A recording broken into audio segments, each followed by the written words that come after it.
Hello and welcome. It's a great afternoon. Presumably you've all chosen to come here this afternoon for your own particular reasons, and I'll explain a little bit more about my particular reasons a little bit later on. But I wanted to just think about peace in the park. And one thing I thought about the park, if you look at what park means, it actually means a place of recreation.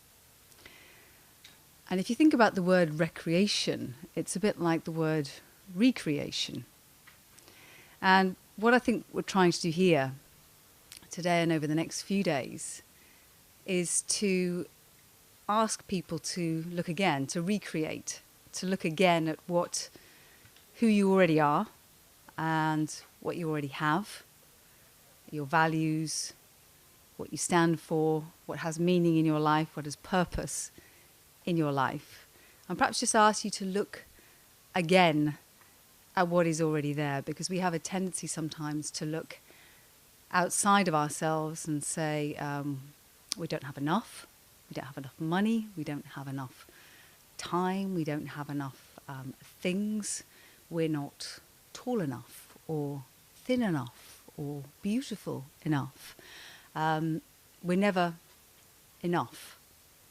And I think one of the beautiful things about here is it kind of just reminds you that you are enough, that actually you are more than enough, and you just have to find that place, find that beauty within yourself, because it's already there. You were born with it. You haven't lost it. You'll never lose it. It will always be there. Okay, it might be covered by a few layers of, let's call it rust, for the want of a better word, or some of the more dubious habits that we've collected over our life's journey. But essentially, it's always there, and it always will be there. So I wanted to talk to you just very briefly about, are you a human doing or a human being? Does everybody understand what that means? You can talk to me, it's okay. Yes? Good. Excellent. What's a human doing? Who's a human doing? Put your hand up if you think you're a human doing. Let's be honest here, because we're amongst friends. Okay. There's quite a lot of human doings. Now, I would put myself in that camp as well. How many human beings do we have here? Well, we've got slightly fewer, actually, so the mathematics is slightly odd, or something's not going right. And the way I would think about a human doing, I think you've got the sense of what we're really talking about, but this sense of busy and hurriedness. You know, I've got to be somewhere, I've got to do this, I've got to get there, I must, and it's a bit like having a checklist, isn't it? Every day you start your day with a checklist. I must do this, and actually, do you feel great if you've ticked off everything in your checklist at the end of the day? Does that feel good? We've got a few people going, no. There's always more to do, yes. So you could write another checklist and another checklist. So what do we do? Because we've got to do stuff. What's a human being? What's a human being? Flesh, body, bones. Being in the moment. Go as you please, in the moment, present. The human being is at the center of the human doing. Okay. In the now. It's very interesting you say that, because I was at a friend's house last week and I told him that I was doing this talk, and he said he had a gardener outside she's a very aware gardener, and he was laughing at the topic of the subject. And he knocked on the window and he said to her, Julia, he said, are you doing or being right now? She was tending a rose. And she thought about it for literally a split second. She said, both. And there's kind of a slight BK joke around here, but they say, well, it's a bit, if you're doing and being, it's a bit like music. And the music goes like, dooby-dooby-doo, do-do-do-dooby-dooby-doo, as in do and be, yeah? Do and be. So it's very difficult to put them into separate pots and say, I'm a human doing, and now I'm a human being. It's virtually impossible to do that. But the fact that most of you know what I'm talking about in terms of doing or being. So being, as I would probably define it most closely, is an awareness. It's much more of an awareness about where are we. So now we're in a beautiful white tent. It's a beautiful sunny day in some wonderful grounds with some lovely people, with some great energy. How many of you are really here right now? How many of you are totally here? About half, about a third. How many are you thinking about that helicopter up above? Yeah? How many are thinking, I really need to get out of the car park and I'm not sure whether I can a little bit later on?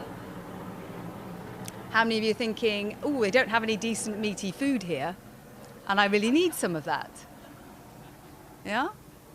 So there's lots of things that take us away from the moment. But actually we have the power. We are incredibly powerful beings. We have the power to be here right now. And I think one of the ways of doing that is to understand a little bit more about ourselves. And the way that I started my journey on this is to talk about energy and personal energy. How much do we really understand about our own personal energy? So I'm going to ask you to do a bit of an exercise, so it means I don't have to talk so much. I'm going to ask you to think. That's difficult, isn't it? Think. I'm going to ask you to think about 3 things that give you energy, give you positive energy. A person, a project or an activity, so it could be gardening, sewing, music, it could be whatever it is, and a place. So a person, a project, and a place. Can you think of those 3 things? Yeah, got it? Right, just turn to the person next to you. I'm going to give you a minute each to talk to each other and tell them what it is. 30 seconds each. Go. Okay, come back, come back, come back. Come back. All right, what did we learn from that? Do we spend a lot of time doing the things that give us energy? How much time do you spend doing those things? Half and half. How many of you spend more than half your time doing the things you really love to do and give you energy? Yes, we know about you, Anthony. That's okay. There's a few troublemakers in the house. That's good. There's not many of you, is there? How many of you spend, let's say, a third, more than a third of your time, yeah, of doing the things you love, doing the things that give you energy? Okay, a little bit more. Okay. I want you to do the same exercise. The way I look at this is I think about energy as a pot. So an old-fashioned, almost cauldron. Think of it as a cauldron.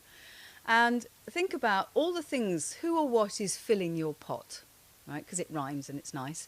Who or what is filling your pot? So what people, what projects, and what places give you energy on a day-to-day basis? So we've done that. What about drillers? So you've got fillers and drillers. Okay, who or what is drilling holes in your energy pot? All right?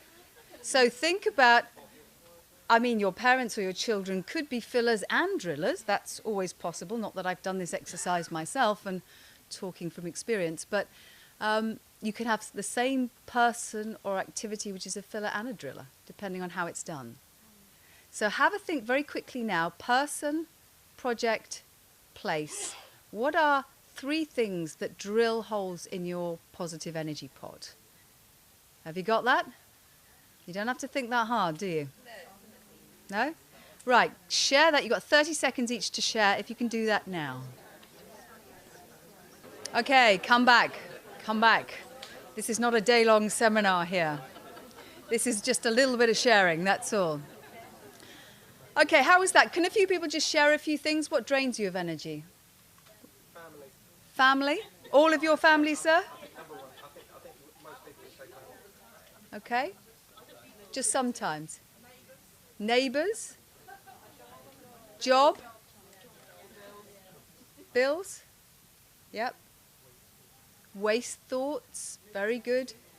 Negativity? Dwelling on the past? Yep. These are too much to do. You're stuck in the doing. You're the human doing, aren't you? Yes. Yes. Inauthenticity, yes. Yeah, that's true. Yeah. So how can you do more of the positive things? How can you do and spend more time doing the things that give you positive energy? A lot of these things are people, if you notice. A lot of the examples you've given are people. Do you have to spend time with these people? If they live with you, you probably do, yes, yes. Expire, yeah. But then you might want to think about actually why are these people being as they're being? Because they're old and fussy and from a different generation. And I think a lot of it is how we show up in the world. And it's very easy, and I found this with my family as well, it's very easy to say it's him, it's her, it's them, it's whatever. It's very easy to point the finger at somebody else because then it's not us. It's not my problem. I'm perfect and it's somebody else's problem. Somebody else being annoying. But actually when you start looking at yourself, it's not probably quite so perfect. Not quite so perfect, yeah? And thinking about, in a previous life form, I was a TV news reporter and presenter. And I used to interview people about, a whole host of different things. But people used to say, well, who's the most famous person you've interviewed or whatever. And I used to say, well, actually, it's not about that. It's about the people who are really very passionate and really very dedicated to what they're doing. So I remember one lady who, her son had been knocked over and killed just outside of school. And she'd come onto the show, onto the breakfast show, and talked about it. And she was just so passionate about the fact that she was going to make a difference. This boy's life was not going to be lost in vain. And she completely changed. And the way that people are, the way they talk, is completely different. They don't have airs and graces. They're not worried about looking stupid or silly. They just want to be themselves. And that's really what we're trying to help people to find, is that sense of when you get rid of all of the outer covering, all of the outer pieces, what is actually there underneath. And from a personal experience of mine, I mean, part of my story is actually going through some difficult times. My son, when he was 4, was diagnosed with leukemia, and that's a bit like being hit by a bus, quite frankly, if any of you have been through that scenario, because these are things that always happen to other people. They don't happen to you. And, initially I think I dealt quite well with it. And then about a year in, he was on a 3.5-year chemo program. And about a year in, I just didn't quite sort of feel right. And I'd come to Peace in the Park 2 years ago and had a really nice time. It just seemed like a really nice place to be. And I just think you get to a stage where you start to say, okay, how do I get through this? How do I work through this? And I'm quite a practical person. I think, well, why waste a good crisis? And started to come to a few sessions here, and you start to realise that the only way to get through each day, and literally what I did was I took each day. And sometimes I took half a day because a day was too long. Day was kind of spanning, looking too far into the future. So I used to take it sort of half a day. If I could get to sort of lunchtime and be fine, that was fine. If I got to the end of the day, fantastic. And each day was a bonus because each day he was here and he was alive. And I think just that whole process and spending a bit more time in kind of quiet reflection, you start to realise that the way to do that is to feel grateful, to appreciate. And I don't think I'd ever really understood what appreciation and gratitude was. We see nice sort of buildings and we see nice weather and lots of lovely things, but we don't really appreciate it. It's all a bit like a movie scene which sort of goes in front of us. How much do we really spend time appreciating? And because I work in kind of media and IT, I thought, well, there must be an app for that, because there's an app for everything else. And so I found this gratitude app as well. And each day started writing down all the things that I was grateful for, whether it was literally just seeing a child smile as I came on the train to this afternoon. Just there was a little Indian girl who was smiling at me on the train, and just things like that that I wouldn't have clocked. I just wouldn't have really noticed, or I just swatted away. You really kind of notice those things, and they make a difference. And it's kind of everybody's human need to belong. I see you. I see that you exist. I see your being. And quite often, how many times do we just waste that experience? So each day now, I literally just jot down some of the very, very simple things that that are important. So that's the one thing that I would encourage you to do.